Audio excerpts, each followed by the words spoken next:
Yo. Hello.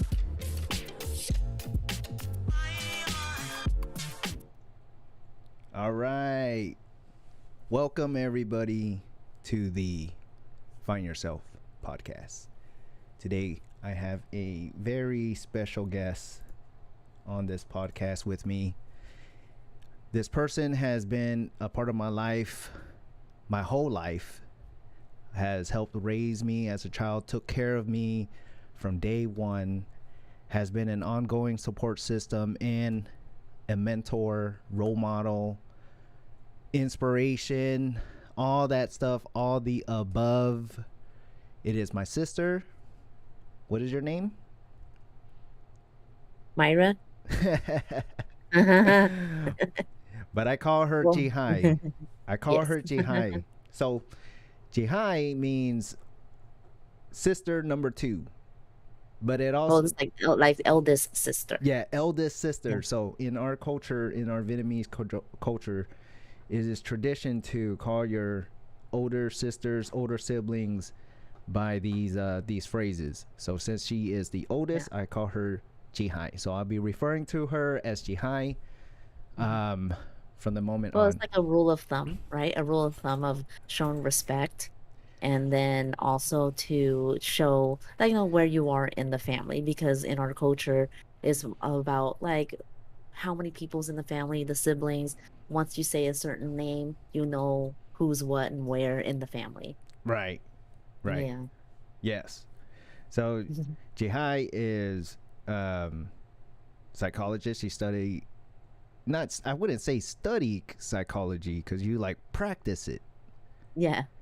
Yeah. So I did study it. There was a point in time that I studied it, and I believe that you continue to study.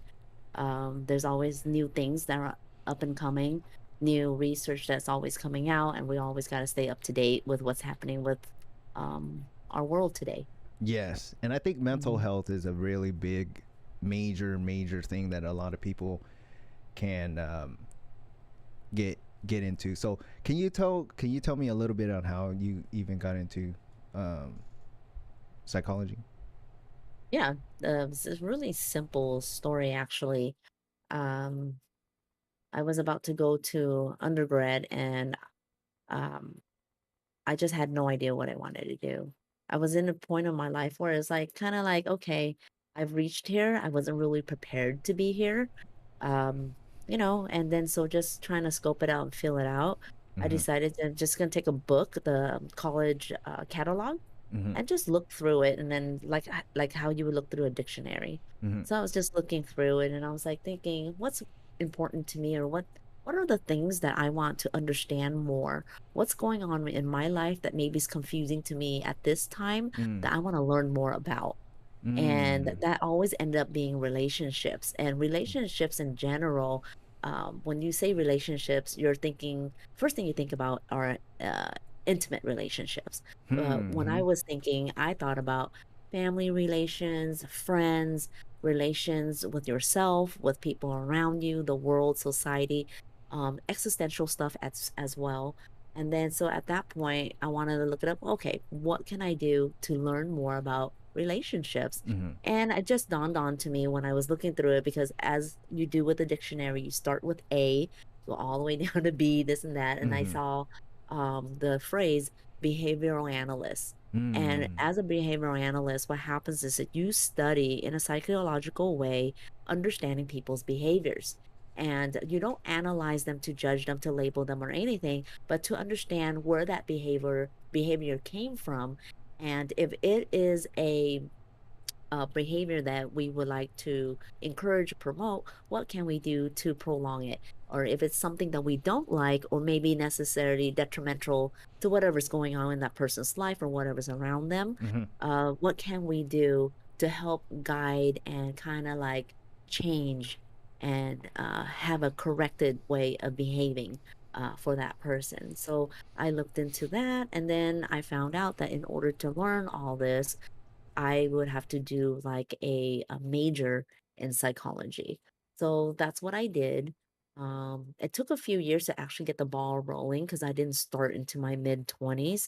I graduated high school like any other 18, 17-year-old, but I didn't start until mid-20s because then I couldn't find myself the way to be able to commit, in a sense that I would feel confident that I would be able to complete the degree.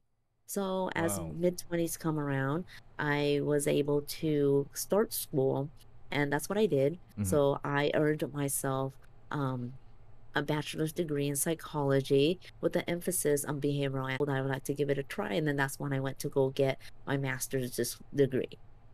So yeah, so that's how it all Nice. started. Uh-huh. Wow. Yes, Yeah. I always found that a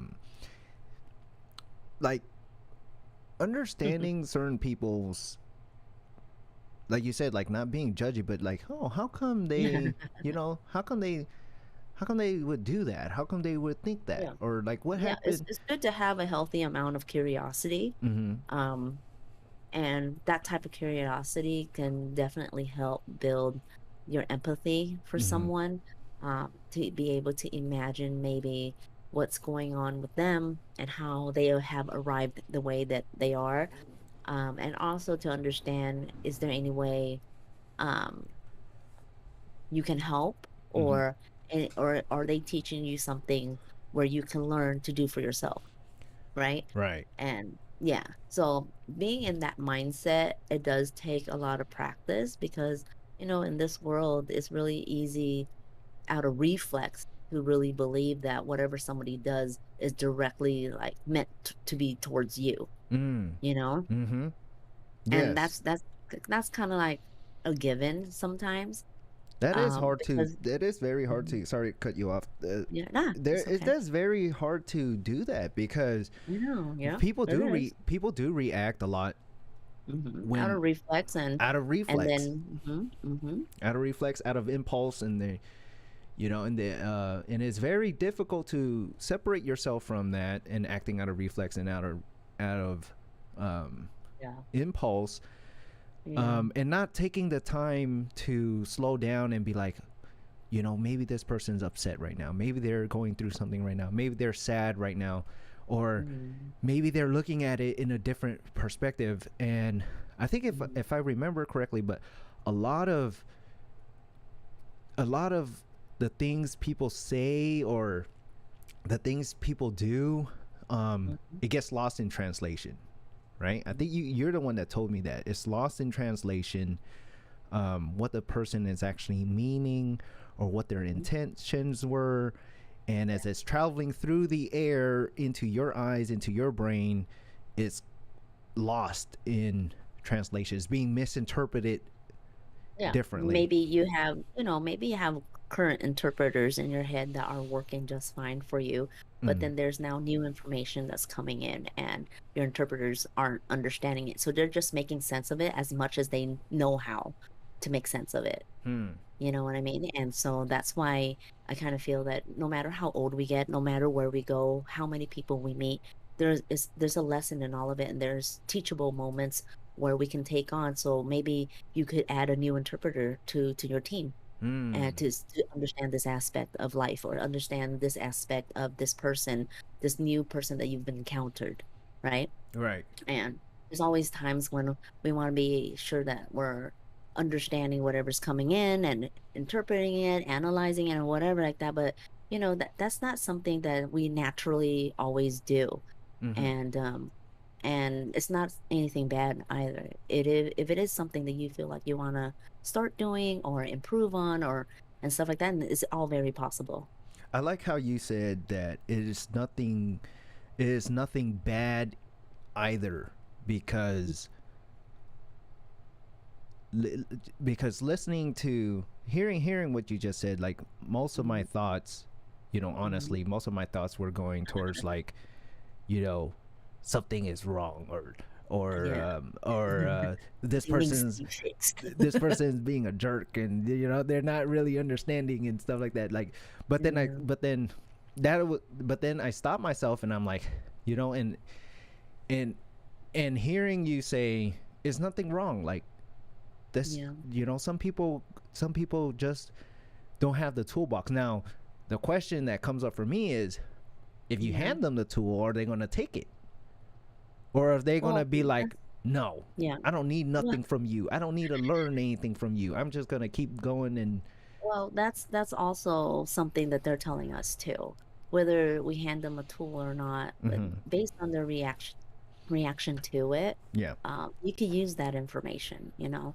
Yeah. Like how come using this tool is you're so against it? Or has this ever happened to you before where you needed help and someone's provided supposed help and it didn't work and then that broke your trust, you know? Mm. So it could go in that direction as well. So it's not very black and Wow. white. Just when somebody say yes or no, it's not an easy way where it says yes or no, right? Because then the Yeah. person will have a reaction, and based on that reaction, that's when you really know what kind of help they need or they would like or they prefer. Mm-hmm.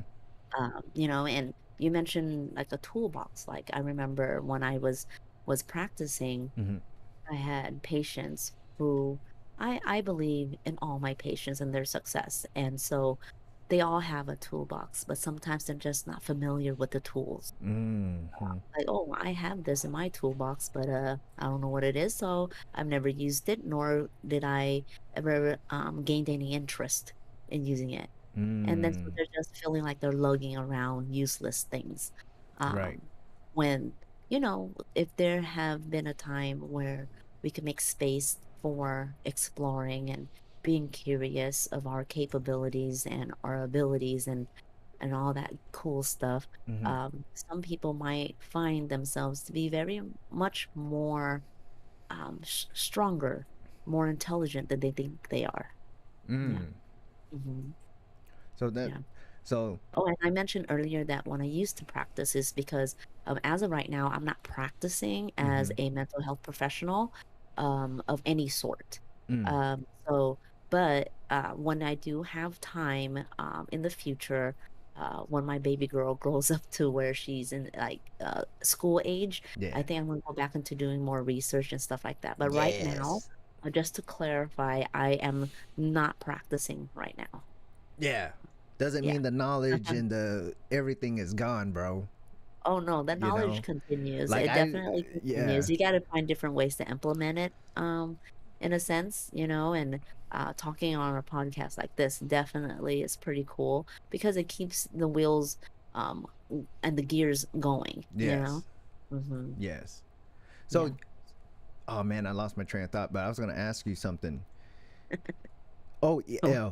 So how would a person who, mm, they're we had another episode. I did another episode with Ty about self yeah. awareness. So what if when somebody is self aware of wanting to get some more tools right on their tool belt, Mm, um, what would be like some advice or steps that somebody can take to add these tools, or what kind of questions should they be asking themselves, or what should they be asking anybody that they're learning this from or mhm, trying to understand this? What kind of questions, or how should they go about this? mhm, mhm.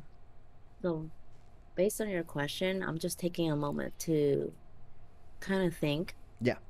And my first question would be, what happened for them to arrive at this curiosity? Um, Hmm. what happened for them to make like a self-assessment and saying like, oh, I think I would be interested to be more self-aware. Mm-hmm. Like what happened to ignite that for you? Mm. Based on the situation or the reason that they tell you, based on those answers, we will be able to help configure Mm-hmm. or put together um, certain ideas Mm-hmm. and suggestions on how to gain that self awareness, how to start, or how to even improve on the self awareness. And understanding it too. Also, what is the end goal? What is Mm. your end goal for self awareness? Wow. So we need to know those points first before we dive in and see what's the level of commitment and dedication. What are their tolerances? What are their preferences? Mm. And what are the things that maybe it gets them frustrated about, Mm-hmm. just so that all those questions is kind of like a precursor of self-awareness, right? Right. Because you're asking these questions, these personal questions that only you can answer, Mm. and then Mm. you become more and more knowledgeable and aware Mm. of what it is that you're actually desiring. Then that's um, not catered, but I forgot what's the other word. But we make something that's just for them, you know? Right. So yeah, so you That's put kind of like together. tuned in for this specific person, Mm-hmm. because of course we are all different. We all have different personalities. We all Right. have those all these different things. So therefore each kind of like plan or game Mm-hmm. plan is catered and tuned specifically for that type of person, like that personality, their Mm-hmm. perspective on things and stuff like that. Yeah, So it's kind of like a recipe, a formula that we put together mm, that's specifically for this person. so there is Now, a a lot so of there is a arithmetic algorithm for um was an open-ended algorithm yeah. due to the fact that, life is ever so changing, and a person's mind state and being is also very fluid. Mm-hmm. So there's no one set recipe, but it's an open-ended one where one moment you may need a dash of this, another moment you may not, you know? Mm-hmm.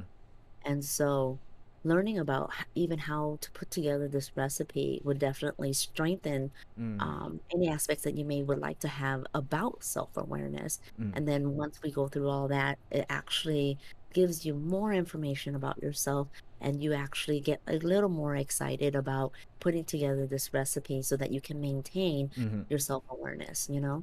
Mm-hmm. Yeah. Wow. And everybody goes on a different pace as well. Right. And everyone has different lifestyles and different ways that they live their life.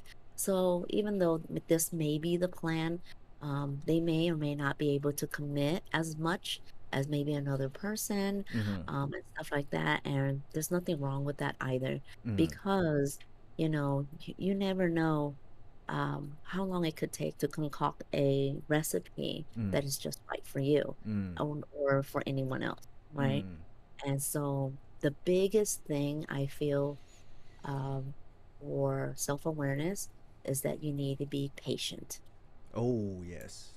Yeah. Yes. Yes. Yes. Hmm. Yes. Because there's actually no rush, but you need the patience so that you can understand not only yourself, but the events that are happening in your life, or the events that had happened, Yeah. or any events that you're anticipating that may be happening, and sometimes things takes time where you need to accept that, Yeah. and being patient helps you go through all that and I think stuff. that's true, man. Being patient, taking your time to assess, taking your time. Like there is no rush. Like I remember the other conversation that we had a couple of days ago where Mm-hmm.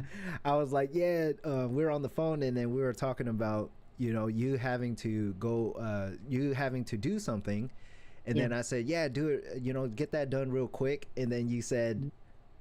no, I'm gonna take my time, I'm gonna go at my own pace, and that Yeah. is so true. It is so true to have that kind of mentality because Mhm. you like the way I look at it is you are in control. Of course, you are in control of like your own life, your own decisions and stuff like Mhm. that. So also be in control of your own pace. Don't ever feel like the way society is right now, everything Mhm. is like rush, rush, rush, fast, fast, fast, instant gratification.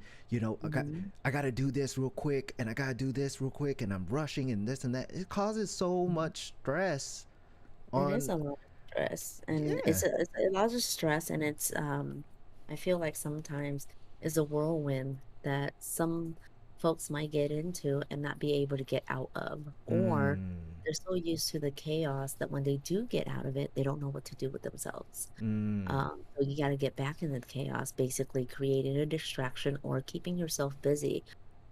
Because if you do have a moment and you sit with yourself and nothing else is asking for your attention, mm, um, things will come up for you.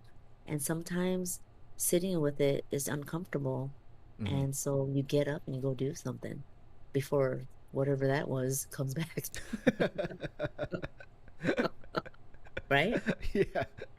Yeah, one of the things that I think Yeah. I tell my patients, and in my sessions and stuff, there's always personality and humor. Yes. Um, yeah, because I'm here with you. I'm not here to like tell you I'm what to not do here with to your life. judge you. Yeah, right, right. So one of the funny things that I remember mentioning is that if you don't deal with the difficult stuff, Yeah. just imagine the cable guy, like the movie Jim Carrey, Yes. the cable guy, No. and okay, so basically in the movie Jim Carrey, the cable guy, what happens is that, he'll come fix your cable and stuff like that, but Mm. he's a guy who's like seeking friendship and stuff. So Oh. he'll always come knock on your door. Hey, are you home? Is Yeah. your ESPN working like you wanted to last time? Oh, did you hear about that one thing? Let me come in so I could talk to you about it, you What know? the heck? Yeah. And he has very good intentions, Mm. but he's like always knocking at the door. Mm. So I would kind of explain, like, in general, not too deep, but in general, like, if we don't deal with certain things that are coming up for us, it's going to be like the cable guy, and we're Mm. going to feel trapped because we don't want to answer that door. So we're going to be inside our own home where we can Mm. be feeling safe and being whoever we want to be within these four walls. And then the cable guy Mm. comes and knocks on the door. Mm.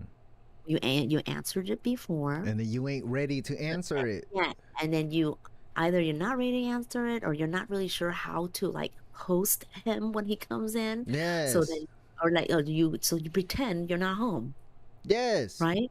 And when you pretend you're not home, that moment you're not yourself anymore. That Uh. moment, yeah, you become where you're like, you gotta hide, you gotta be quiet. Your thoughts are now moved to a different space Oh and all my that gosh.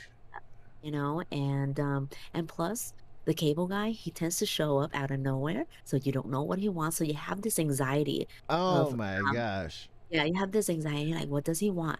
And whatever he want, can I give it to him? Will I be able to provide? Will I be able to rise to the occasion? You know what I mean? Yes. Like, what if he knocks on my door and he asks, hey, can I have a cup of water? Do I have water? Do I have water to share? Is it This filtered water? What kind of th- water does he want? this freaking reminds me so much of like suppressed memories.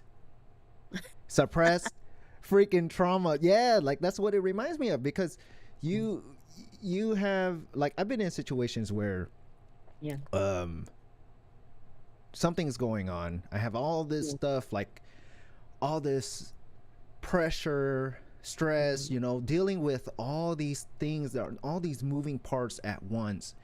Yeah. And I just go numb, right? I have no Mhm. emotion Yeah. and I just do what I gotta do. I just take care of what I gotta take care of because you do what you gotta do. I'm in this like survival type of mentality where go, go, go, take care of this, take care of this, take care of this. And then when there's some downtime and I'm Mhm. like Mhm. kind of quote unquote relaxing, Mhm. then suddenly I'm just hit with a train of emotions. And then Yeah. that's when I get like these anxieties and like Yeah. like small, I wouldn't say panic attacks, but they're like Mhm. slight tiny dosage of Mhm. panic. My Mhm. mind races. I feel like a sense of doom. I start pacing around. I start thinking, and I'm thinking to myself, what is going on? Like, why am I feeling like this? I'm in my freaking living room and I'm feeling like this. What the heck is going on? And that's why I think it's the cable guy. The cable guy's Mhm. coming up, knocking on my door, and he's like, hello, this is, stress. This is sadness. This is madness. This is Yeah. chaos, and you haven't dealt with me, and I'm back to check up on you and see how you're doing.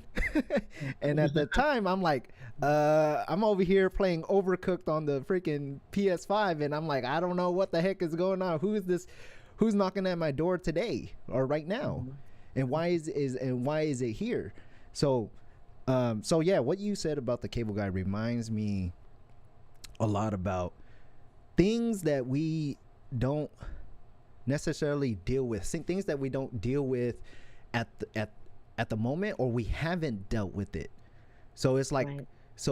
problems and suppressed things that we have at the bottom, and then it's creeping Mhm. up because it's like, hey, hey brain, you didn't forget about me. You just pushed me away, and now I'm back. Mm. So are you going to push me away again? Are you going to tell the cable guy, hey, come back next time? Are you going to You move? can.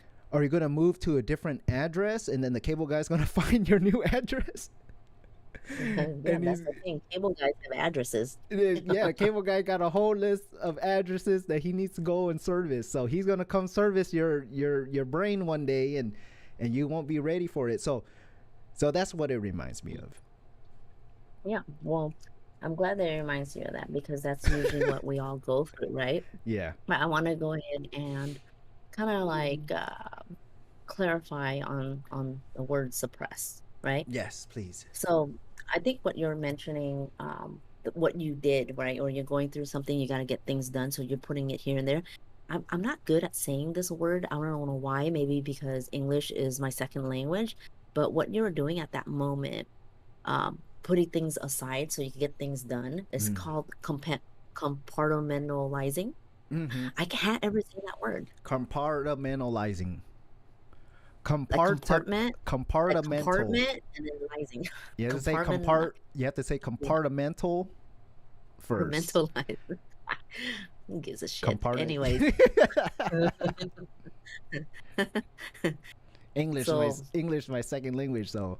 yeah, English is my second language, so who gives a shit?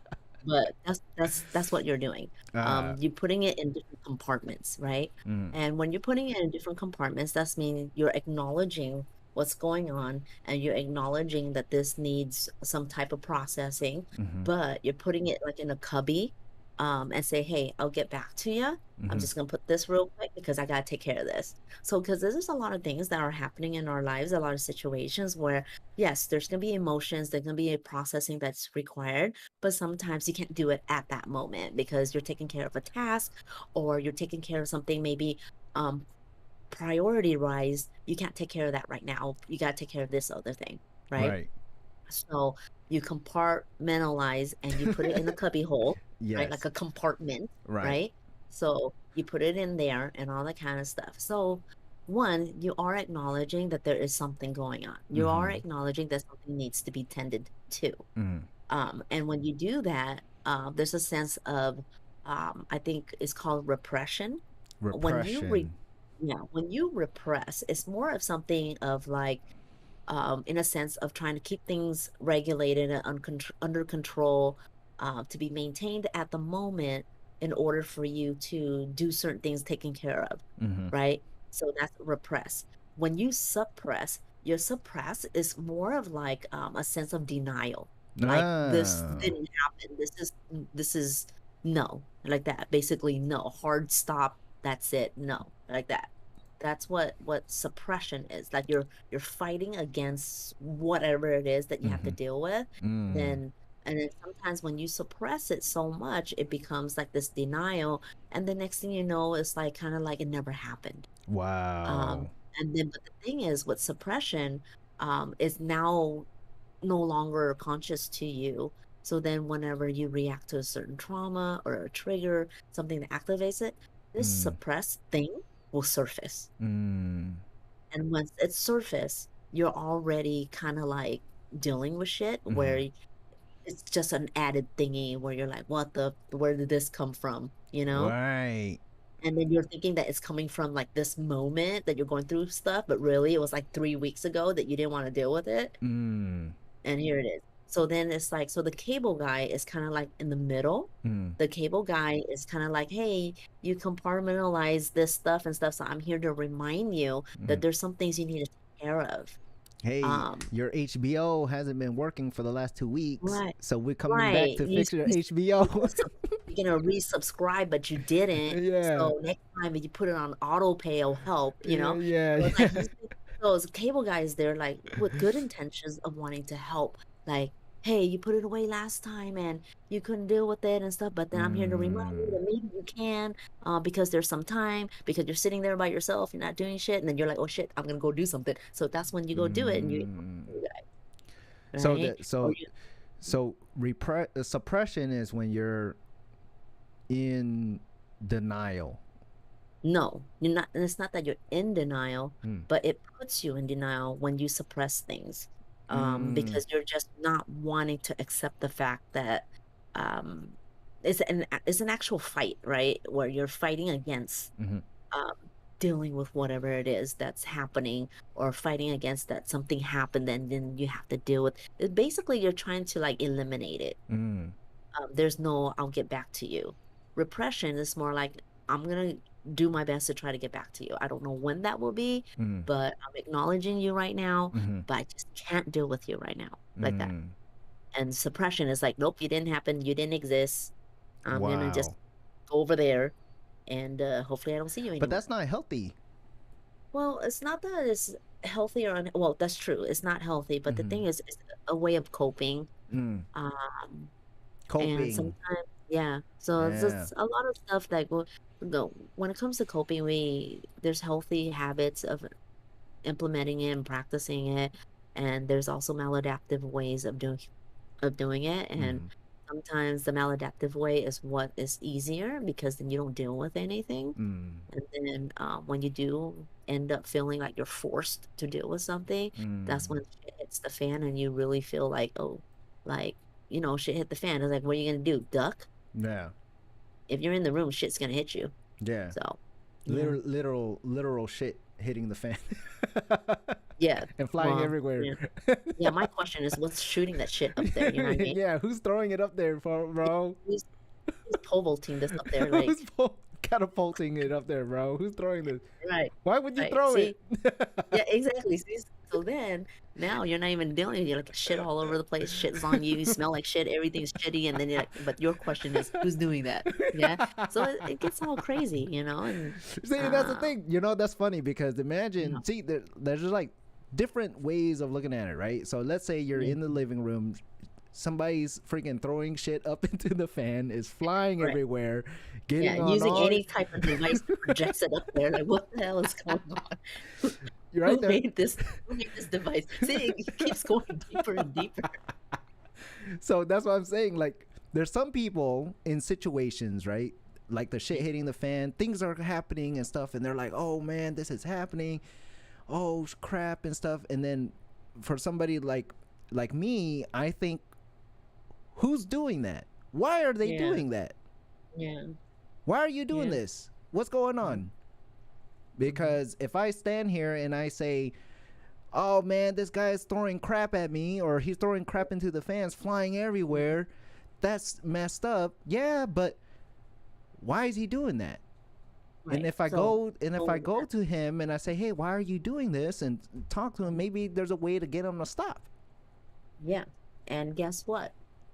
It's not anybody else. It's you. Ah. You have to ask yourself, Mm. why am I doing this? Mm. Because so back to that little spiel that we did about who's doing that, where is this coming from, da da da. So it comes back to also taking on accountability, being aware Mm. that maybe all of the avoidance of dealing with something or all the delays of dealing with something, postponing the dealing with, um, cultivated Mm-hmm. a device that was shooting the shit, right? Mm. You never know. All these came together and evolved and it became that, and it's shooting the shit Why are we and for using that as an analogy? so if you do that, if you think about it, it's like it's nobody doing it. It's like you're the one who in a sense you're the one who created it, who did it, Mm. who took it this far. So it's not really somebody it's not like Right. outside. Because that's the thing, It's that's the not like, innate thing that sometimes people do is that it's not me, it's somebody else. Because then mm. that's throwing out the responsibility and accountability. Like I'm in this shit storm, but it's because Ah, somebody did it, and I don't know how, and I don't know why they did it. right. But really, you gotta reel it back, and it's like it's nobody else is involved. Oh man, And that's then a you gotta really turn it back to you. big. That is huge to me. Mm, That is very mm. huge because there's a lot of times that we're out here pointing fingers at people. Possibly, yeah. You know, yeah, like we're possibly out here pointing Mhm. fingers at people. Why is there, you know, chaos going on? Why is there chaos going on in this living room? Why is there stuff flying everywhere? You know, Right, right. and then realistically, when you look at who's throwing it, it's you that's throwing it. Hypothetically, yeah, Yeah. hypothetically, it's you. What are the things that is propelling all of this, Mm-hmm. right? Why are things feeling like it's out of control? Why does it feel like there's nothing that you can do about it? Mm. And sometimes when somebody feels that they can't do something about it, it's maybe because there's an external source that's doing it, right? That's the Mm. reason why. But if you reel it back in and you really just, give yourself a moment to be able to think about it, Mm-hmm. um, not necessarily analyze it, but just to reflect and just see like, okay, where is this all coming from? Yes. And it doesn't have to be narrowing it down to day one, Yes. but just narrowing it down to that moment. Yeah. Like, what's happening, right? And when you do that, you give yourself the chance, Mm-hmm. the chance to get through it. Mm. Sometimes that's what you just need to do. You give yourself a chance. Mm-hmm. Like, get out of your own way. You're thinking that somebody's setting up obstacles for you, the world's against you, this person, that person's doing this to make sure that you slow down, that you're not able to do this and that and stuff. I was like, well, take a look. Are there any obstacles that you have set up in front of yourself? Mm-hmm. Like, did you do that yourself? You Mm-hmm. know? And so there's a lot of little branches And of are you stuff that happen, are you saying set up for yourself in a sense of like like the your mindset, self-sabotage. like your mindset on things, right? Hmm. Because when Well, you it's like a say, self-sabotage because it's kind of like saying, like let's see, I don't know what would be good of an example, but I'm gonna try here. mm-hmm, Like for me, I'm asthmatic and I can't really run a mile. mm-hmm, But I can try. There's many ways where I can try and still succeed in running a mile. mm-hmm, It's just that it's gonna have to be in such a way that's comfortable for me, right? right, Um, so then I want to do it. But then what I do is that the day comes and I'm about to run a mile, I be a little extra and I do this and that or the other to stop myself to even try to attempt on completing that mile. some of those And thoughts come, and that's like self-sabotaging. some of those self-sabotaging thoughts comes right Mhm. at the freaking very beginning, before you even get up out of bed, before you even take a step outside and put your shoes on, before you even put your socks on, you Well, I hope already you put your shoes on before you go outside. huh? What happened? Okay, you said you go outside and you put your shoes on. It's like I hope you put your No. shoes on before you go outside. That's not what you know. What I mean, there's people. Go. Sometimes you gotta go outside with your shoes off so you can feel how one with the earth. Let your feet Fun with the earth. ground yourself outside before you put your shoes on. Like get all those Okay. electrons, magnetic radiation out of your body.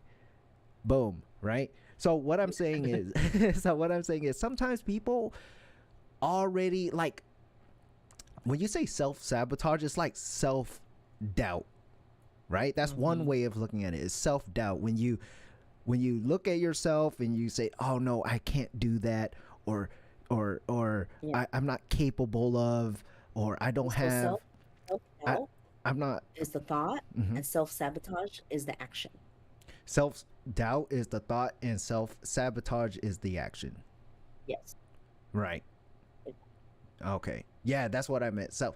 That's what yeah, you're right. The self-doubt, when you when you come up with these ideas, or like you're passionate about something, or just something fun, even like a hobby or something like that, and you already doubting yourself, right? Now let me ask you this then. How do you deal with people who doubt you, or How do I deal with people? Like, how would you deal with those thoughts? Not deal with people like, hey, don't doubt me, not like that, but then like Right. you're always going to have like these haters, and you're always going to have these people who are not going to be as supportive and as excited. Of course, nobody, you can't expect people to be as excited and as caring as you yourself would be on what you're trying to accomplish, right? But Mm-hmm. when people start throwing these things at you, like, oh, are you sure that's going to work? Are you Mm-hmm. sure you could do that? Or Mm-hmm. I don't know if that's going to be, fun. I don't know Mm-hmm. if I don't know if that's going to be successful. I don't know, Yeah. and like I give you a really easy example. Let's say I want to do something to my car, I want to put something on there, and then somebody goes, Mm-hmm. "Oh, I don't know if that would look nice." And Mm. then I'm thinking like, I don't care if you freaking gonna think it look nice. I think it's gonna look nice. Is it your car? you Right. know. But Okay. sometimes these comments, it affects people.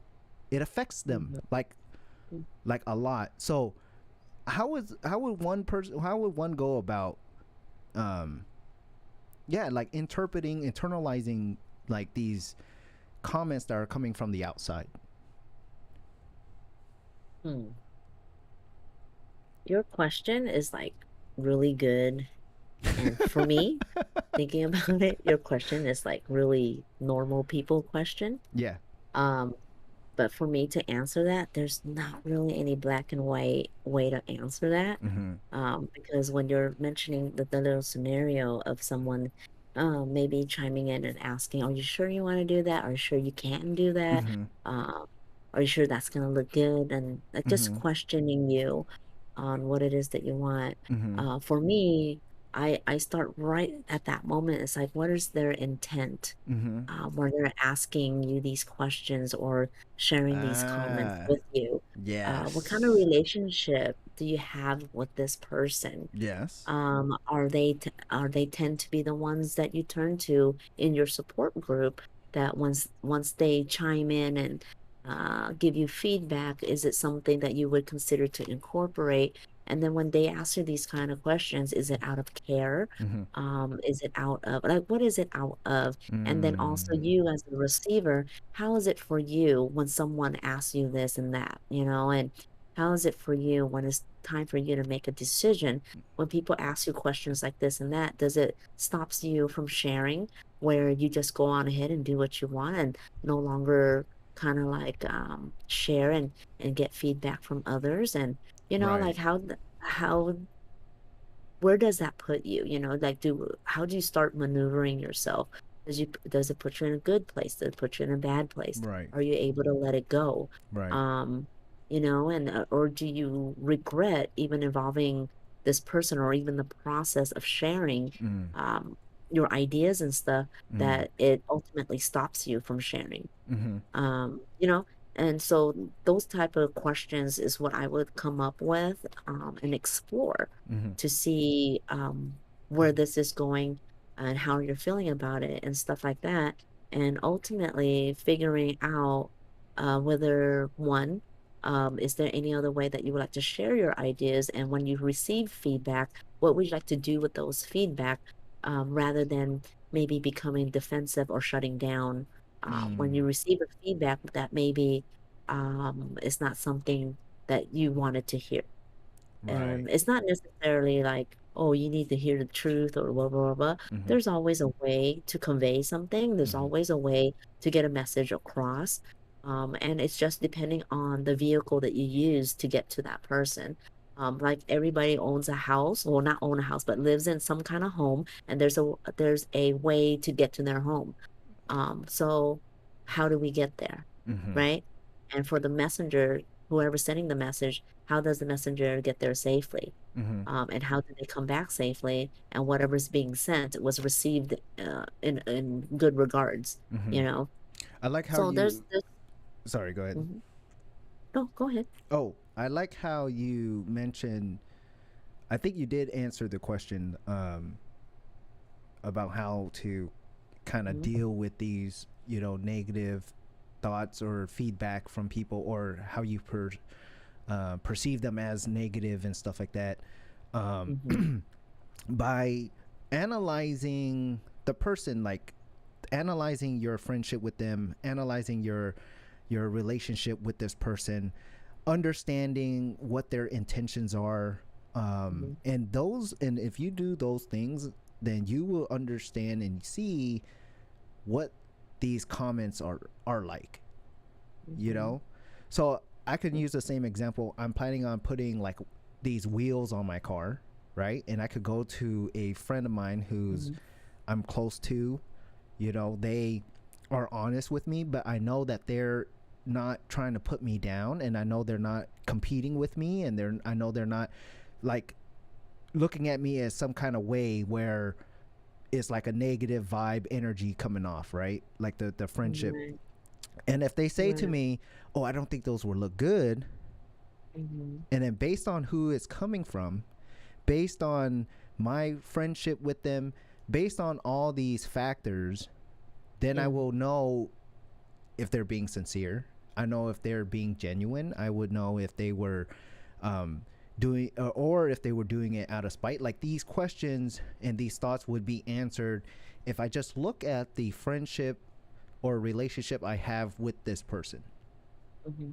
So I think you did answer, in my perspective, you answered the Yeah. question by saying like, "Hey, why don't you just, if you're wondering what this person is meaning by these things, and you're wondering what their intents are, how about you analyze and look at your friendship with this person first, and then Mhm.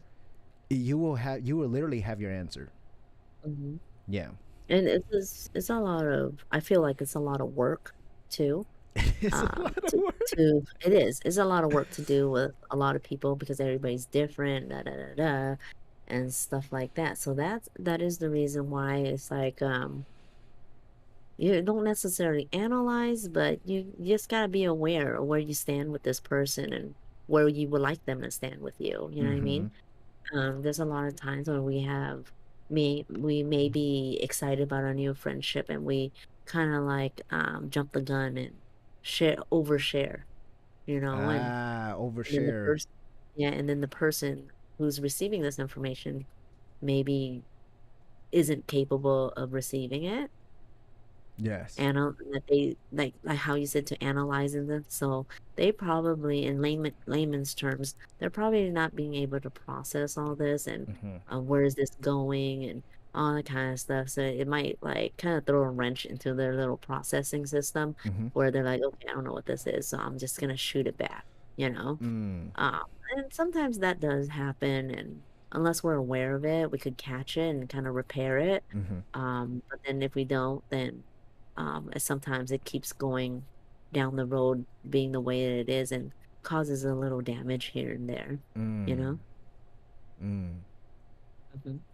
Mm. So, yeah, so I don't want to necessarily say, like, how do you deal with people who's being just negative or whatever, you know, or like questioning you what you do, because sometimes there's good intent. So, like, let's say if you were to you told me that you're going to a wedding and you pulled out a shirt and you're in a rush and you're wearing it. And then I would ask you, you sure you want to wear that? And you're like, oh, yeah, I want to wear this. I was like, well, if you're going to wear that, you need to iron it because you had 1,000 wrinkles on there and you're going to a wedding. You know what I mean?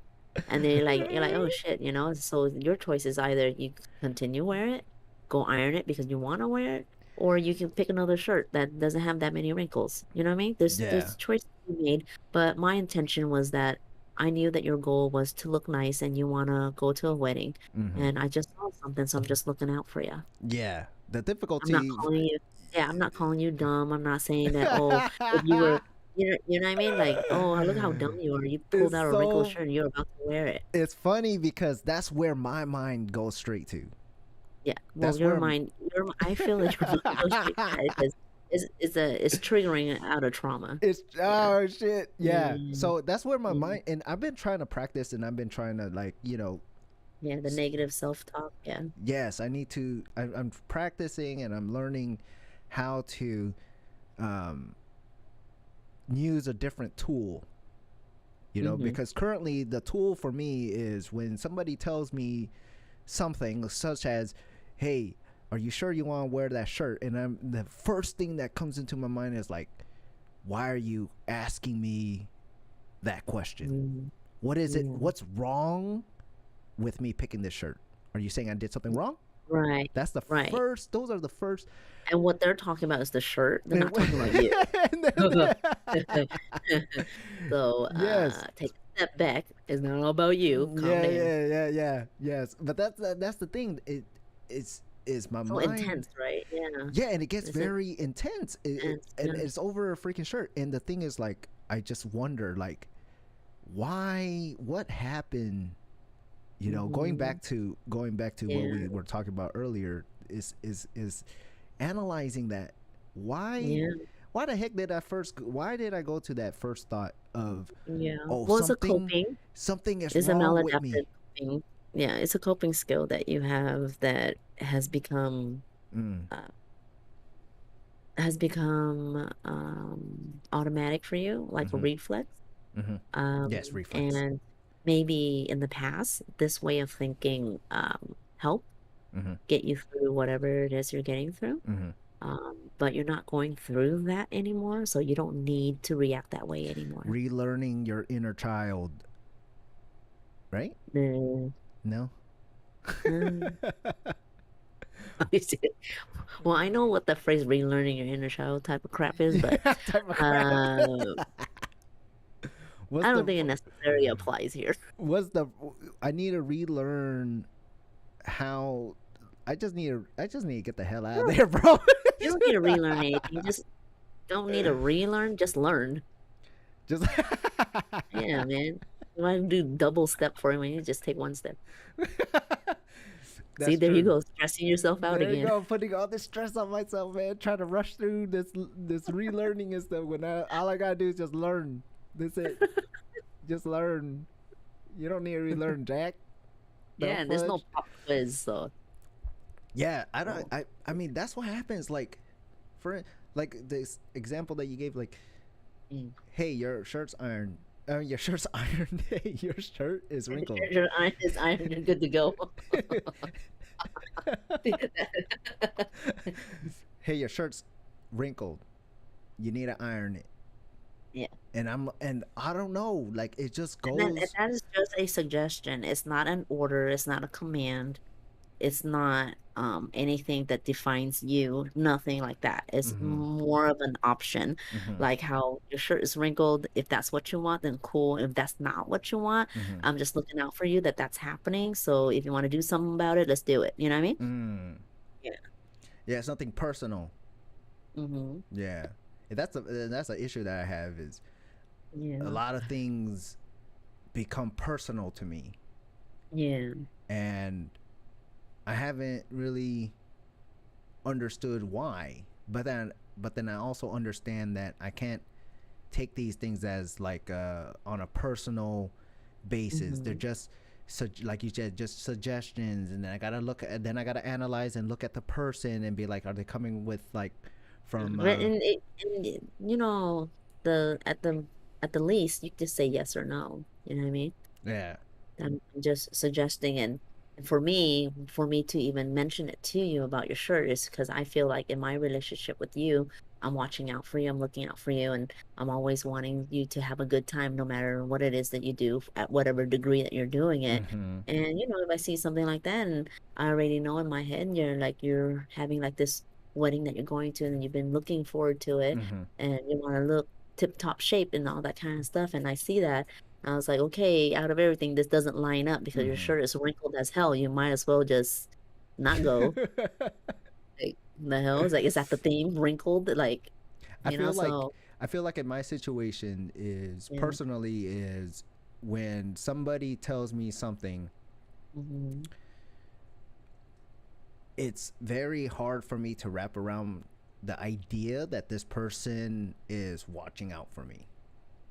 Coming from Because a good place. Yeah. yes, because I think Hmm. all my life or majority of my life is I Hmm. had to look out for myself, Right, right, right? I had to protect myself, and if right. any, and Hmm. majority of the time when things do come my way, Hmm. it's negative, it's bad. Yeah. I'm to Right, blame right. and stuff like that. Yeah. And so having this kind of mindset, I do get very defensive when it comes to certain things, when it comes to somebody telling me something or something like that. Yeah. um Yeah. and I then think that what happened is the frequency of mhm, all this happening for you yeah, became your baseline. yes, Yeah. yes, and I'm trying to Mhm. break away from that baseline, and I'm trying to practice. Mhm. I'm trying to apply what I have learned and what I know by Yeah. analyzing the person, you know. And I ask, like I ask my wife a lot of times, Mhm. like, do you think they meant this, or what do they mean by that? Or I sometimes Mhm. even ask her, what do you mean by that when you said that? And then, Yeah. or you're telling me, and then she would be like, oh, I'm just like watching out for you, just looking out for you. Oh, okay, okay, cool, cool, Yeah. cool, and then there's certain situations where it's not that, where this person Mhm. is out to try to do something to me and say something to me, and then I'm like catching it. Affect you in a negative way. Right, but then I catch it like Mm. right away and it doesn't affect me. But I Yeah. have to learn how to separate that Mhm. Mhm. from the people who are like close to me, Mhm. because it Mhm. can start arguments, it could start fights, it could start like, little tension in between the friendships and Yeah. the relationships, by like, oh wow, like I told Non this and he got real defensive, like he got like I feel like I offended him and stuff Yeah. like that. And then and then i'm and then now it's like an awkward situation, Yeah. you know so Mhm. I Yeah. do. I think having a sense of understanding your triggers, because that to me is a trigger, Mm. right? So Yeah.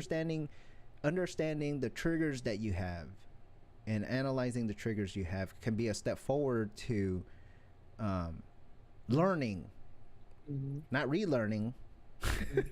Learning. learning. So another thing that I think would be pretty neat for you to like learn also Mm, is to switch out the words analyzing and use the word understanding. mm, So all the situations and sentences that you use and you want to use the word analyze, use the word understand.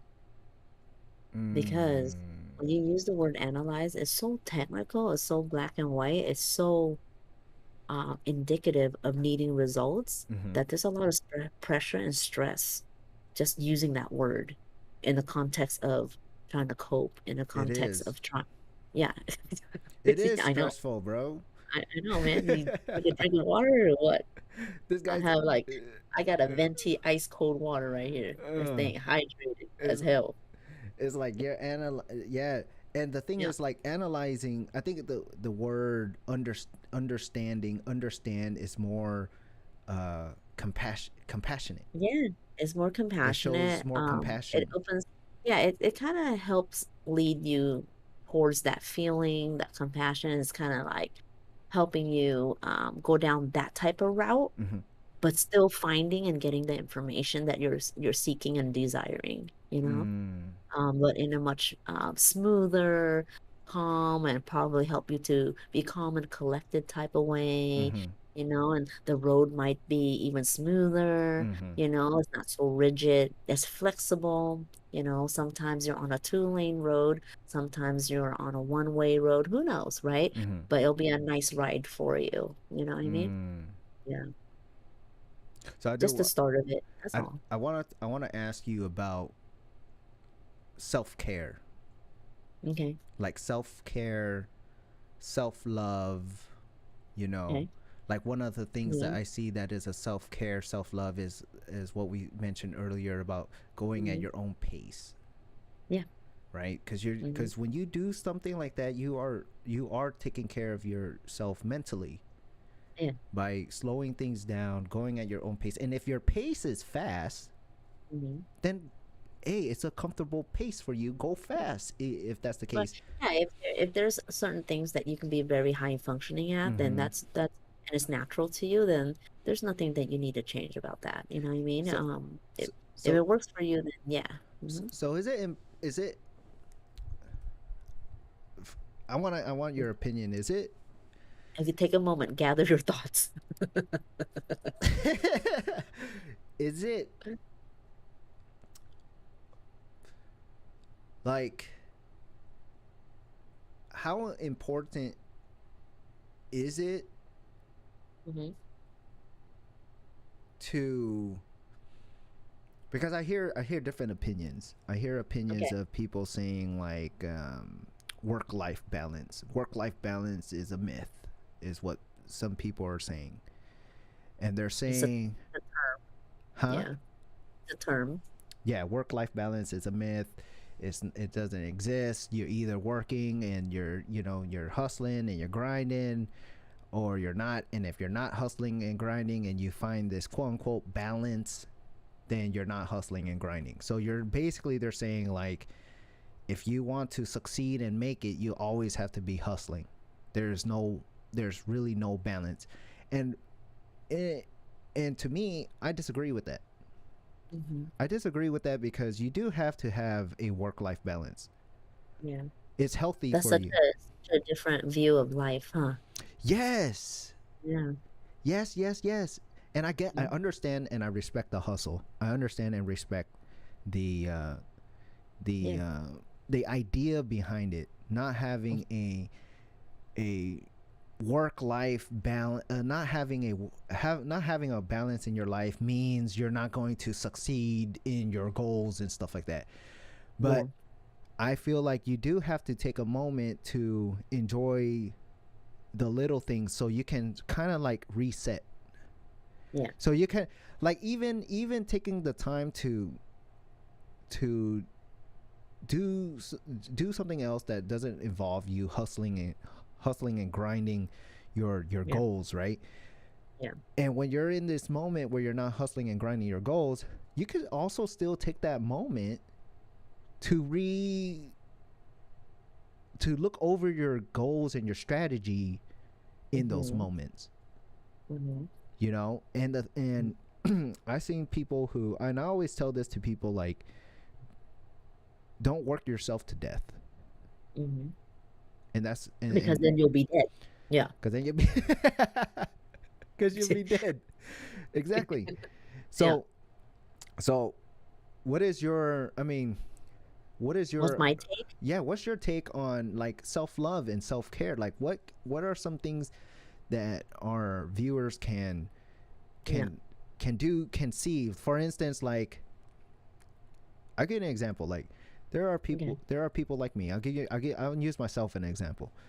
There are, I go to work, I go to the gym, I spend time with my wife, I do all Mm-hmm. this stuff. Yeah. And then I take the time when I can to like play video games on my phone, Yeah. right? But Mm-hmm. that to me, playing video games and stuff on my phone, it's not technically like self care, Yeah. right? My The real self care, the real self love that I give myself is when I do productive things Okay. that is not necessarily for me but for other Okay. people, Okay. right? Yeah. So that's that's my understanding of what self care and self love is for me, right? Okay. So how would how would a person go about Mm-hmm. finding this kind of self care, self love for themselves? Like, should they think about it and then go and actually do it and try it? Mm-hmm. Well, yeah. I mean, if you have an idea that maybe something will work for you, I wouldn't put it against you to not go try it. Mm-hmm. But I think that to have a more balanced and healthy life, Mm-hmm. it comes back to, your own self-awareness of what are your needs, what are your desires, Mm-hmm. what are the things that makes you feel um, better Mm-hmm. about yourself and the people around you. If you're doing something for yourself that increases negative thoughts about other people around you, then that's not Oh, really, you get what I'm saying? that's like toxic, So man. yeah, so you got those type of stuff. I think that if you just take a moment and give yourself one or two maybe talking points about Mm-hmm. what you would like to do, you'll eventually find um some of the activities or some of the things that you like to do that not only help you increase the health in your life and the balance in your life, but then it will also radiate and you'll be able to share that with everyone else, right? Everyone else gets to benefit from it too. Yes. Um, So I so have. when it to the self-care part and self-love, self-care and self-love are two different things. Mm, But both of elaborate. those, yeah, but both of those are different, but also can be better in different senses. But to me, a lot of it takes patience, acceptance, because Mm-hmm. not all the times that the things that you want for yourself or others will happen or Mm-hmm. happen the way or come out the way that you had hoped for. Mm-hmm. And then after that, letting go, letting it know that maybe holding on to this doesn't serve you anymore. Mm-hmm. So just let it go, and so you can make space for something that does work for you. Mm. You know what I mean? So And Jahai, can you elaborate the difference between like self love and self care? well, what the self-love and self-care has to do a lot with, well, self-love Mm-hmm. has to do a lot with identity, Mm. who you think you are, who believe you are, who you want to be. Um, and also understanding your own wants and needs. It all, in a way, they're all like interconnected. Mm-hmm. It's not one entity versus another entity. Mm-hmm. There's divisions of identity, subdivisions as well, you know. So when it comes to self-love, it's more about, again, acceptance of who you are, where you came from, what you've gone through, and where you are today, and where you want to be tomorrow. Um, Mm. the acceptance of that and the patience of the pace that you're at. Um, and self-love is where it keeps you going, right? Mm. The self-care is the maintenance of that. Mm. The maintenance. So self-care is the maintenance of your self-love, because it's like saying that okay, my identity is that I am a runner. So my self-care is that I need to make sure that I eat the proper diet. I drink water. I do the proper exercises. I also join a couple of races to make sure that I keep up with my running uh, techniques and skills, you know? So it's like the maintenance as well. And So I got a question about that. mhm, The self care, self mhm, love, mhm, then the self care for that self love, right? So yeah, when I think of self love, there's a lot of stuff, right? So one thing I mhm, want to narrow in on is yeah, and Ty said this to me, and he said that you are in control of who has access to you, right? So you're in control of who ultimately, yeah, ultimately, yeah, ultimately who has access to you, who basically who yeah, I don't know how else to explain it. Who has mhm, access to you. So the thing is, and then he said if you let a lot of people, right, random people have access to you, right. then your life or certain parts of your life is going to be like a circus, because there's going to be just a bunch of random people. Or, There's no stability. right. There's no stability, and there's no like a sense of routine, Mm-hmm. a pattern, a recognizable pattern, Mm-hmm. something that you can put expectations on. Mm-hmm. And Yeah. then the self care would be to control who has access to you, right? Um, that's just so hard, fast, like how you use the word analyze. Um, I don't really use the word control a lot because that also creates a lot of stress and pressure on someone. Well, so as you know, like I'm very careful with the words that we use, Yes. um, because it plays a big part. I'm It just plays a a big part. normal citizen, Yeah, and yeah, these are the words that I know and use. yes, yes, yes. So that means, and that's okay because we learn as we go, Yeah. and everything is a teachable moment. So, Wow, look it's at just, that. huh, I'm just thinking about what you said. It's okay. and we're just gonna Yeah. learn as we go. Yeah. In some situations, it's like, oh well, you're an idiot because You're you an didn't idiot. know. Yeah, go sit in the idiot corner. Yeah, labeled idiot if you know how to read it because you're an idiot. Yeah, it's So what? yeah. So Yeah, going. people, some people can be really like harsh when it comes to those name callings and stuff like that, but we're Yeah. just joking around. I wouldn't necessarily say that to anyone, Yeah. but coming back to that, with all jokes aside, um, coming back to that is like, it's not about controlling. Mm. Yes, it's true that it is about who you give access, um, to you, Mm-hmm. and what are they accessing, right? A lot of Mm. times we don't know what are the things that people can access until they do. Mm-hmm. So you're not a 7-Eleven, Mm. so your doors are always not automatically open for anyone who wants to come through, Mm. right? There are locks on doors for a reason, Mm. and locks aren't necessarily mean to keep someone out or keep someone in, but it's for access. Okay. So in order to understand that, of who's coming in your house, then you got to keep a lock on your door, because anyone who comes in, Mm. you are aware of. Anyone who's leaving, you are aware of, Mm. right? Mm-hmm. And so that at the very beginning may help Mm-hmm. in figuring out how to kind of like, what's that word?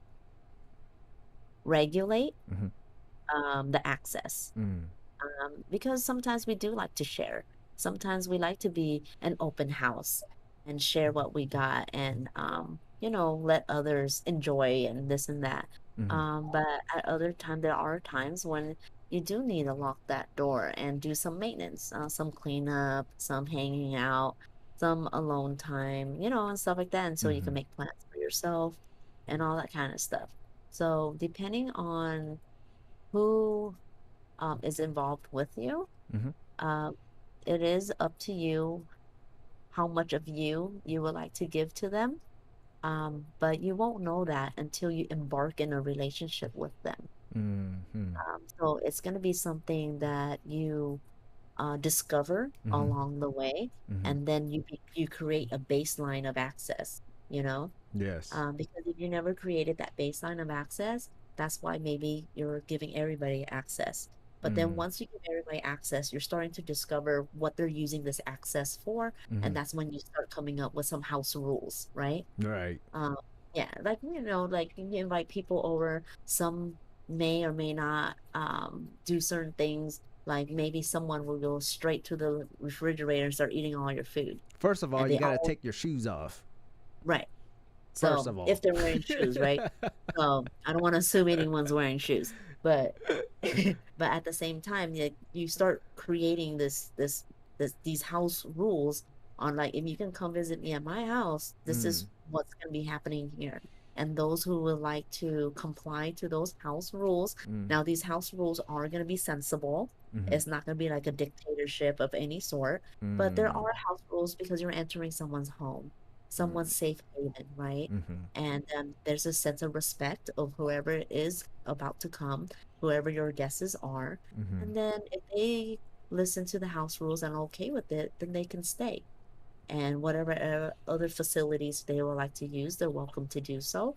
And maybe some people, they don't like those house rules, so Yeah. they don't come, you Right. know? And it's And then okay if they don't come. It's and okay if if they they don't don't come come, back. then it's not for them. Then, oh, okay. Right. Like, you will always want someone to be somewhere, anywhere that they want to be. Right. So if they don't want to be in your home, then Yeah. they don't want to be. It Right. has nothing to do with, oh, your home has to be acceptable about with everyone. That is the only way. So that comes back to self-love, Right. where it's your identity. Your values, what you hold value Yeah, to, yeah. what are your morals, what are his, Also, it's like, your it's your worth. ethics, Kind what. of like more worth, like what's your value?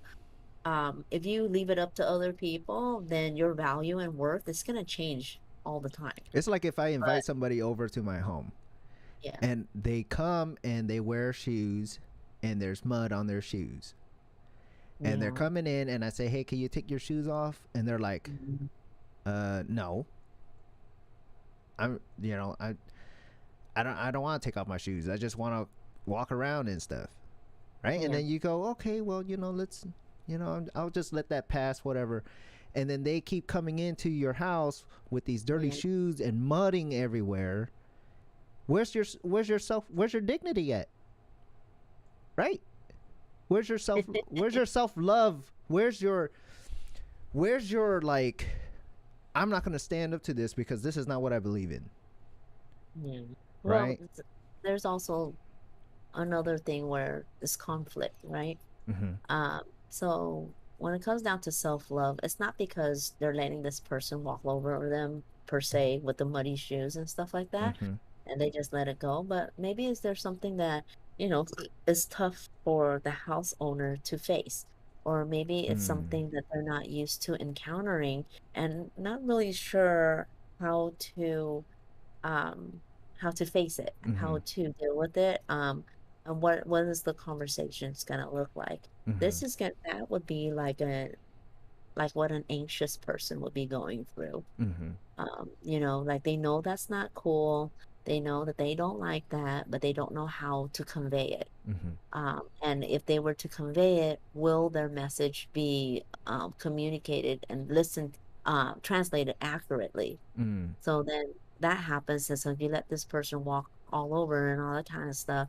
But then you know what? Once they leave, Mm. the question is, are you gonna let them come back and do it again? And if you do let them do it again, Mhm. what's the reason at that time? Mm. So you talk, so it's in a sense of what Pi is saying about control the access. Mhm. Yeah. So it's in a way, it's like understanding how come you're giving this person this much access? Mhm. What's the reasoning behind that? Exactly. And then the person who's doing it, they probably need some guidelines on how to be with you, around you in a healthy way. And if you Exactly. allow them to keep walking around with muddy shoes, they're gonna think it's okay. So they're gonna keep doing it until you Exactly. say something because it's your house. Ultimately, they know it's your house, Exactly. That's what I'm but you saying. let them do it. That's Yeah. that's what I'm saying. What are you Before before before you let before you open your door and let people into your lives and let them Yeah, in, before you let them in, yeah, make sure you tell them, hey, take your shoes off. yeah, This, it's yeah, not like something is wrong with you or anything. No, this is just how I vibe. This is my energy. This is me. This is what I believe in. This is my morals. yeah, These are my ethics. This is how I yeah, perceive certain things. And I'm letting you yeah. Well, know oh, right at the yeah. front door. Well, you don't have to fight them at the door, Yeah, yeah, yeah, yeah, but yeah. No, no, no, no, no, no. Not fight them at the door and stuff. But then it's kind of like, hey, yeah, hey, I'm gonna open my door. Hey, yeah, this is who I am, and you're just having the talk, the conversation mhm, at the front door. You're not letting this person in yet. So once you have that first conversation or whatever, and you kind of understand each other, you understand them, they kind of understand you. Then, mhm, without even saying anything, if they want to step into your home, they will take their shoes off, or you will just have to remind them, hey, take your shoes off before you come into yeah, my safe haven, yeah, before I let you yeah, in on my life, before I let you in on my thoughts, before I open up with vulnerabilities to you. I need to know that you will take your shoes off and you yeah, will comply with that. And yeah, it is not like something is wrong with you or something is wrong with me. No, this is just how I mm, vibe. This is my energy. And if I want to yeah. let, and I'm not going to let people into my home who are off on a different wavelength. Well, that's the thing. That's why your home is your safe haven. So there's reasons being where when you're trying to get to know someone, understand someone, Mm-hmm. when you're trying to see if you do vibe with them, you go on these per se dates, such as going out to eat with friends, going out to the park, doing Go get something, some boba. yeah, before you even take them back home, Right. right? And that's a lot of work. Again, it's a lot of work to get to understand someone and get someone to understand you Right. and for things to align. Right. And a lot of times being that it takes a lot of work and people don't create time for that, Mm. that they go straight to the home. And Mm. then that's when all the chaos and all the bumping heads and all that kind of thing starts. Ah, Yeah. true. Very true. Mhm. That's Yeah, true because, so then that's why that person at your door with the muddy shoes, you wouldn't even have to think about all that and stuff. They already know they need to take off the shoes. bro, it's, and that's true. That's true. That's true. And but for That some I'm people, just saying that's true yeah, because it's so yeah, freaking true. You, I feel like in my own personal experience, right? And yeah, I don't know if anybody can relate, but my own experience is that I've gone to a point in my life that when it comes to friendships, when it mhm, comes to yeah, just when it comes to friendships, when it comes to uh, friendships, that I wear I wear what I want in a friendship on my sleeves, mhm, yeah, and people will know. People will know if we will vibe. People will know if we won't vibe. They will know it. And I don't know, personally for me, it has saved me a lot of stress. It has saved me a lot of drama. It has saved me a lot of headaches. mhm, Because at the very beginning, I don't even try to go on dates. I just open the yeah, door and say, hey, if you want to come in, this is how I am. And that's it. yeah, And if you're coming in and you go and you take off your shoes and we chill and we laugh and things and that and we're having a good time, then we're going to have a good time. But if you come in with the intention, yeah, you're out of here. yeah, So don't come into my safe area to disrupt. If you're coming into my yeah, safe area to disrupt, because I would never imagine going into your safe area and trying to disrupt your stuff, right, right? So don't try and do that crap with me, you right, know? And right then and there, for me, this is all personal experience. This is all personal opinion of mine. Is once once me and another person have this understanding, right? It will put at bay the other person. It will put at bay at me, put me at bay, and be like, oh, I can't mess with him like that, you know, because some of these, and I'm, I don't know, I, it's hard for me to, you know, and I'm just being brutally honest that sometimes I think some of these people out here, that's what they do. They have this ill yeah, intent. They're out to get you. Not necessarily 24/7 on their mind that they're out to get you, but then they have these small little thoughts and ideas on how to take advantage of you, how to use you, how to do all this stuff. yeah, And when I put this wall up, it blocks all of that. yeah, And then if they show me, or if I get to know them and they don't have these ill intents and stuff like that, then they come in and guess what? We have a good time, yeah, you know? And that's what I'm saying by what Ty said about giving people access to who you are, understanding mhm, um, who to let in, who not to let in, and that's what mhm, I see. That's what I see. yeah, That is what I do, and yeah, and that's why I said like my circle is extremely small. I have a tiny group of friends, and that's all I got. I don't need more. I don't yeah, need less. And these group of friends, these people that are in my life, I yeah, literally do not have to worry if they're going to come into my house with mud on their feet. I don't have to mhm, worry if they're going to come into my house and go straight to the fridge, if they're going to be disrespectful to my safe place, if they're going to disrupt my safe place, because these people in my circle will not disrupt my safe place. yeah, And if I going through life wondering, because I hear this a lot, not I hear this from myself, personal yeah, experience. I hear these from some of my friends who are in California, that, oh, you know, these people are, you know, this guy I know, he's this and doing this and stuff, and then I'm thinking like, man, that's so stressful, man. And I yeah, went through something stressful like that before in my years ago. I had people in my friend group and it was just like chaotic. What is yeah, this and I person? think What is person's yeah, and I think uh that's why you you have this this checklist. Yes, and now I even question myself: is having this Mhm. checklist even good for me? Is it healthy to have this checklist? You know, Mm. am I being too like hard? Am I being too like like dang? Well, It's hard to be if there's Non's friend things, because he yeah, fucking goes through this whole checklist of stuff. You right, know. right. Yeah, it's a matter of time. You're gonna add lie detector to that.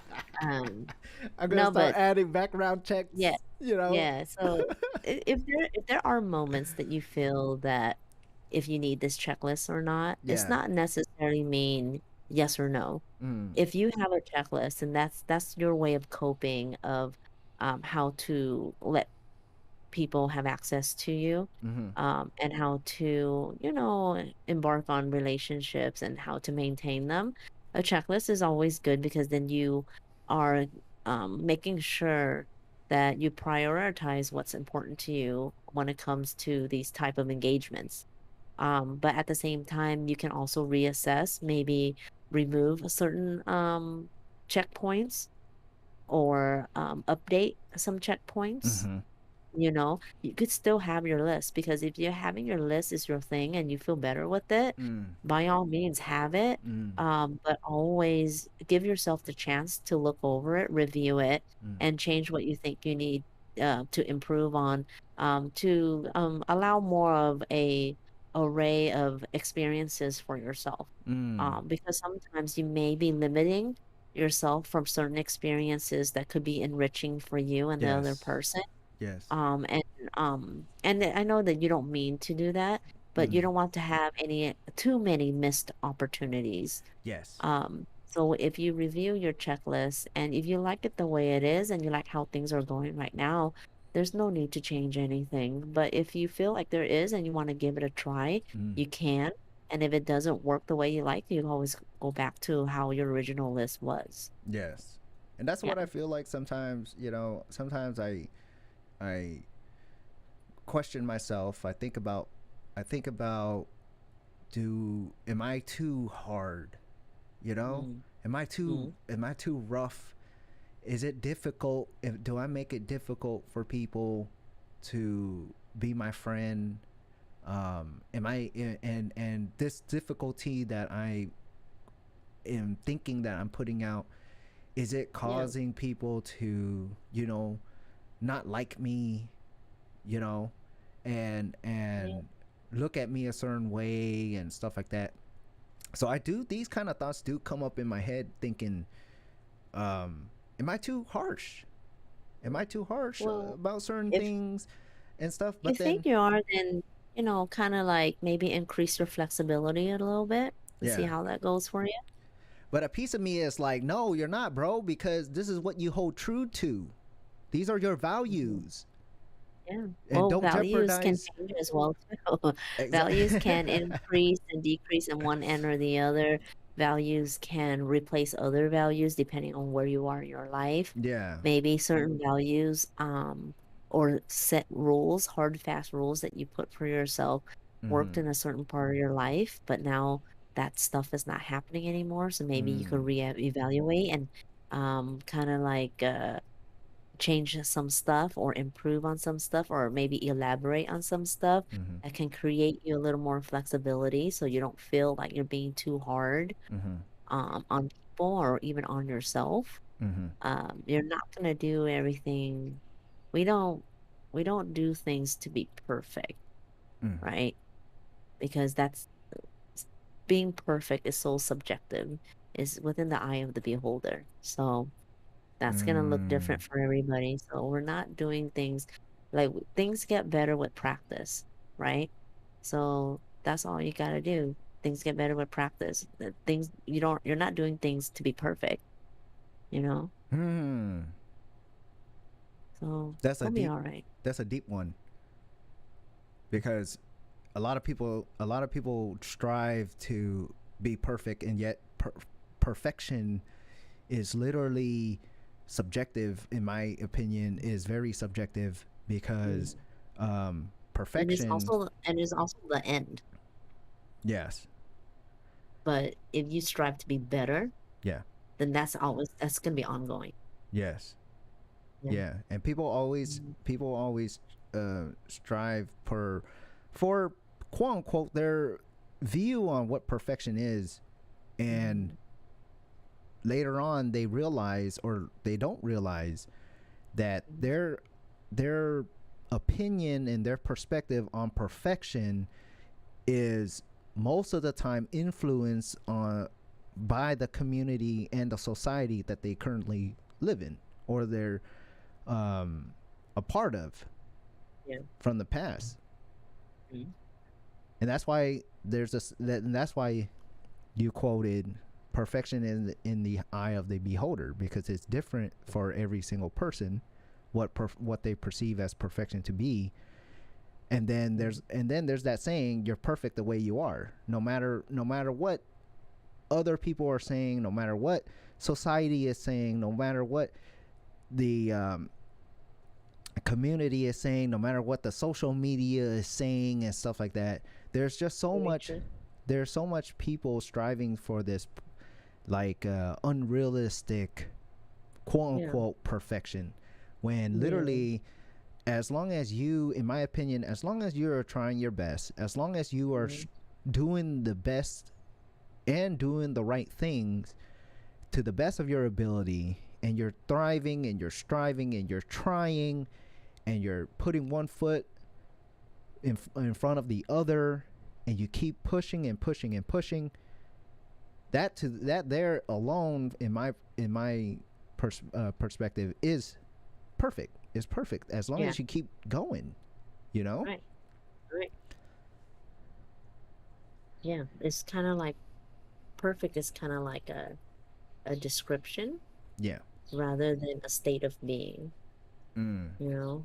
And so if someone is working on being better and and better and better, they're improving, then they're perfecting their craft, right? Mm. Rather than being perfection itself, you know? Mm. Um, and when you understand the context more, it takes the pressure off of you and you're actually able to enjoy being who you are Right. and enjoy learning about yourself and enjoy evolving, Yeah. improving and just giving yourself that grace to learn with your mistakes and that grace to say, hey, I used to do this, but Yeah. that doesn't work for me anymore. I'm doing this now.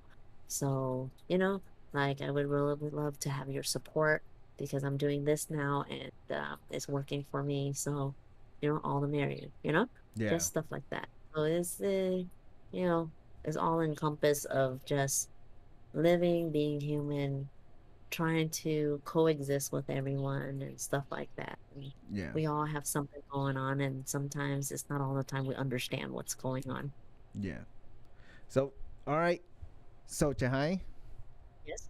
we are Non. we are, I don't know who's in the chat right now. If you guys, we are going to have about a 10-minute Q&A. If you guys have any questions, go ahead and start asking them in the chat, and we can go over it. I just want to say thank you so much. First off, to Jahai, thanks for coming on to the podcast and having a chat with me. I've been Yeah. looking I've been looking Welcome. forward to this for so long. So I am so happy that we're able to get started on it. Oh, definitely happy to be here and happy to be invited. Uh, Thanks for indulging me for whatever it is that I shared. So no problem, no problem. So if anybody have any questions, feel free to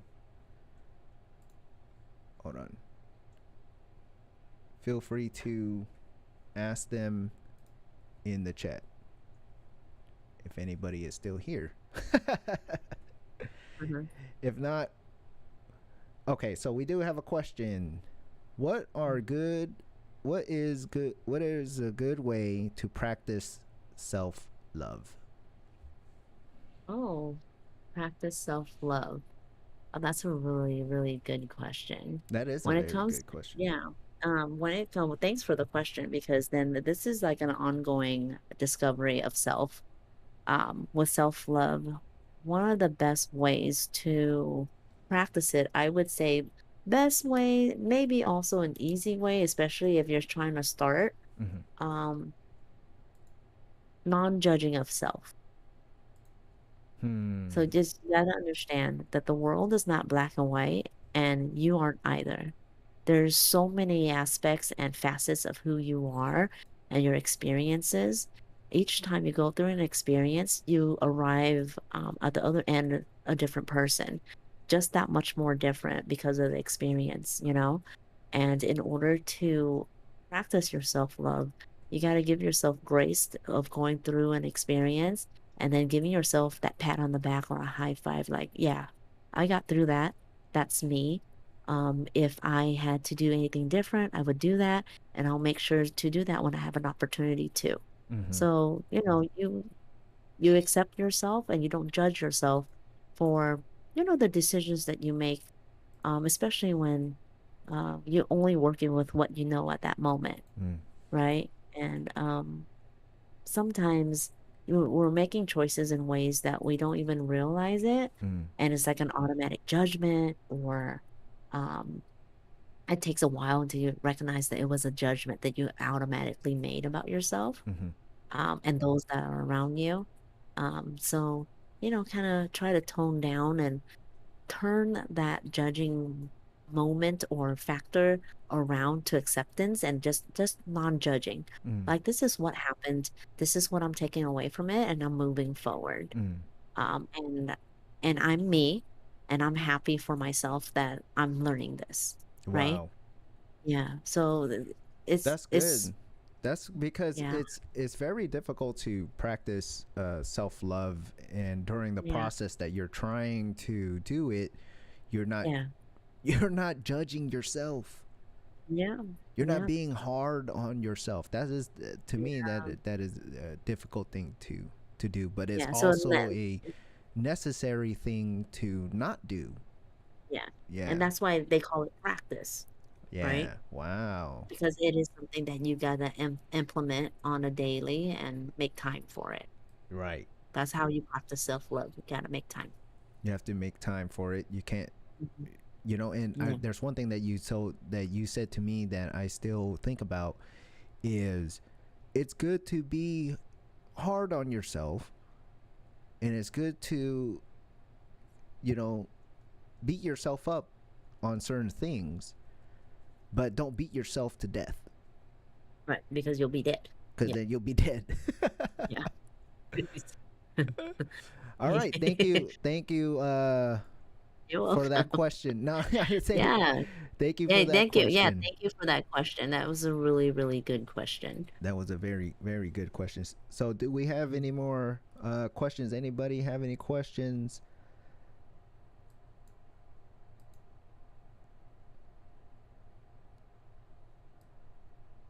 I have a question. Okay. So, how do you? It's also still pertaining to self love, right? So, um, when you what am I trying to say? When you identify yourself, or when you find your um identity, and in a sense of like self worth, right? Mm, Some people may perceive that as being like selfish. mm, Is there How can you have the self worth and the self mhm, love mhm, and not feel like you're being selfish? mm. Because I feel like that's a you know I feel like when you're trying to take care Well, of yourself, I think it's intent. the intent. Yeah, what is your intent with whatever action or thought it is that you're having or sending out Mm, into the world type of thing? What is your intent? Because if you're mm, selfish, that means you're doing it for your own gain and you don't care mm, who it affects, especially if it's even negative or whatever. right. As long as you come out on top and you get what you want, Mm, that's selfish. Now, wow. self-worth is like, you're working hard at this job and you're really working hard at this promotion, and you got to self-advocate. So Mm-hmm. you're like, hey, with my I want this promotion. Is it okay if I lead this task or if I lead this project? Can I be a manager of this? Blah, blah, blah. Putting yourself in a position so that you can get promoted. That is not selfish, because you're trying to you kind of improve on yourself, on what it is that you believe that you want to do for yourself. Now, of course, it can be selfish if you're like doing it in an intent of wanting to be a manager, so you throw somebody under the bus, Mm-hmm. so that you could be on top. So it just depends on what your intent is and how you carry it out. Right. So, yeah. Yes, because I feel like the Hmm. reason why I asked that is because there's situations where you you decline or you say no to a certain request or like a Hmm. certain event or something like that, Yeah. and you're declining it because you're trying to take care of yourself.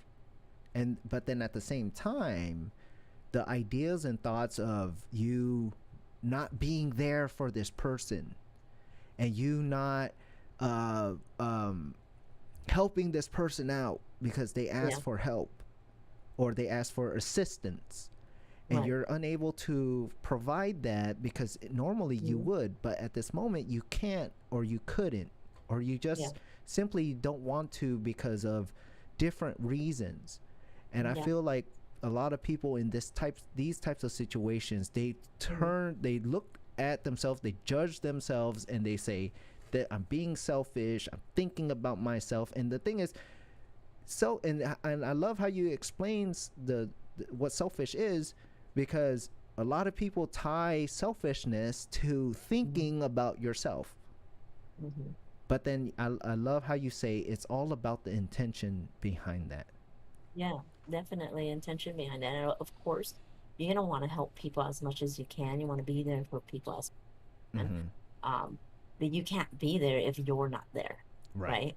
So of course you gotta take care of yourself. And if there's something that you need to do for yourself in order for you to be available for others, then that's what's gonna have to happen first. Mm-hmm. And the person who's requesting this support or requesting this and that, Mm-hmm. they're gonna learn to adapt and cope themselves. It's a lesson for them too, so that maybe when they need help on something and they're turning to someone or something and that person's not available, Mm-hmm. then they can definitely find different ways of seeking help, find different ways of seeking support, Mm-hmm. in a non-judgmental way, and not hold any type of grudge Mm-hmm. or anything like that because you weren't there on command. Mm-hmm. So it's a learning process for everyone. Mm. Everyone gets to like do things for themselves, learn to be a bit more independent, and that creates self-worth as well. Mm. Yeah. All right, Jahai, May not. it is time. Okay. I really enjoy this. Thank you so much, Yeah, like I you're said, for welcome. taking time out of your day No and problem. sitting It's a down. it's a it's a nice way to spend a Friday. I don't mind it at all. Hmm. Appreciate it. And also, thank you everybody for your comments. Hmm. Don't think I did not see your comments. I see all your comments here talking about the cable guy, how it was a classic. Talking about, assessing yourself.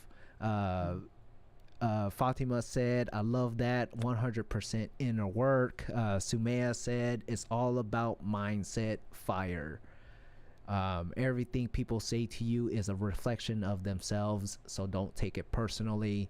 This is what our viewers have been saying in the chat, so I really appreciate the Yeah, I engagement there. appreciate everyone listening in and sharing your thoughts as well. It's all very like it's like eye-opening that how much we all know about one another and ourselves.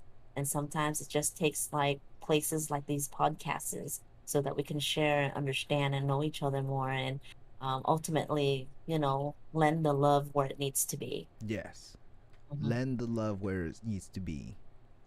Share the love, give the Hmm. love where it's needed. Yeah. And on that note, we are done. Thank Okay. you Take so care, much, everyone. Thank you. everybody. Welcome to Thank you. the Find Yourself podcast, and we'll see you on the next one. See ya. Bye.